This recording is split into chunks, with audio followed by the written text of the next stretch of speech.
អ្វីកសិករចិញ្ចឹមមាន់ច្រើនប្រជែងនៅវគ្គដំបូងការចាប់ផ្ដើមដំបូងនៃកសិដ្ឋានចិញ្ចឹមមាន់ប្រៀបដូចទៅជាការសាកល្បងដ៏ធំបំផុតសម្រាប់កសិ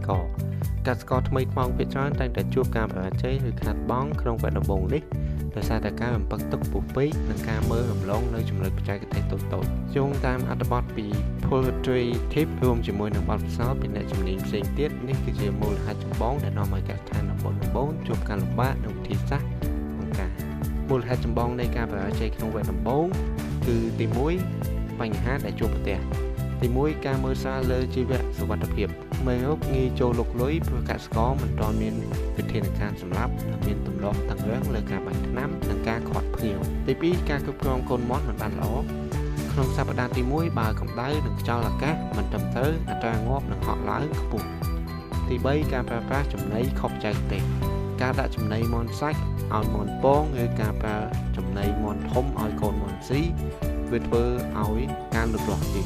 4ការខ្វះផែនការទីផ្សារមាន់ធំដល់អាយុលក់តែរកម៉ួយទិញមិនបានធ្វើឲ្យខាតចំណីជារៀងរាល់ថ្ងៃវិធីសាស្ត្របង្ការដើម្បីទទួលបានជោគជ័យតាំងពីវគ្គដំបូង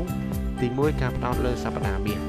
ទម្ងន់របស់មាន់នៅថ្ងៃទី7គឺជាសូចនាករនៃទម្ងន់ពេលវាធំពេញរូបរាងបើក្នុងសប្តាហ៍ទី1កូនមាន់លូតលាស់ល្អនោះវគ្គដែលនៅសល់នឹងមានភាពងាយស្រួលសកម្មភាពគឺត្រូវត្រួតពិនិត្យសីតុណ្ហភាពទ្រុងឲ្យបានទៀងទាត់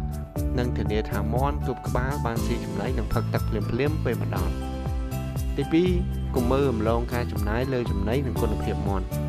កសិករអាជីពមិនត្រឹមតែមើលលើមាន់ធំឬមិនធំនោះទេតែគេមើលលើតម្លៃចំណាយលើចំណីធៀបនឹងទម្ងន់មាន់ដែលទទួលបានសរុបផងដែរដំបូងមានតែត្រូវដឹងប្រសិនបើការចំណាយលើចំណីខ្ពស់ពេកបញ្ជាក់ថាបងប្អូនកំពុងខ្ជះខ្ជាយចំណីអាចមកពីស្នូកចំណីកំពុកឬចំណីគ្មានគុណភាពទី3ការកត់ត្រាជារឿងដែលមិនអាចខ្វះបានកសិករថ្មីភាគច្រើនមិនសូវកត់ត្រាទេប៉ុន្តែអ្នកជំនាញបញ្ជាក់ថាការកត់ត្រាចំនួនមាន់ងាប់បរិមាណចំណីស៊ីប្រចាំថ្ងៃនិងការប្រើប្រាស់ថ្នាំ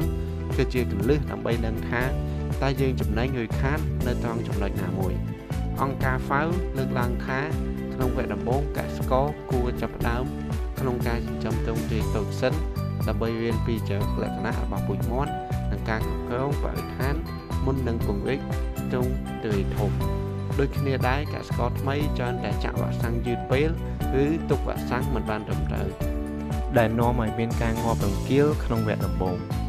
កសិដ្ឋានដែលស្អាតបំផុតគឺជាកសិដ្ឋានដែលមិនសូវមានមនុស្សចេញចូលច្រើនជីវៈសុវត្ថិភាពមិនមែនជាការចំណាយទេតែវាជាការសន្សំសំចៃ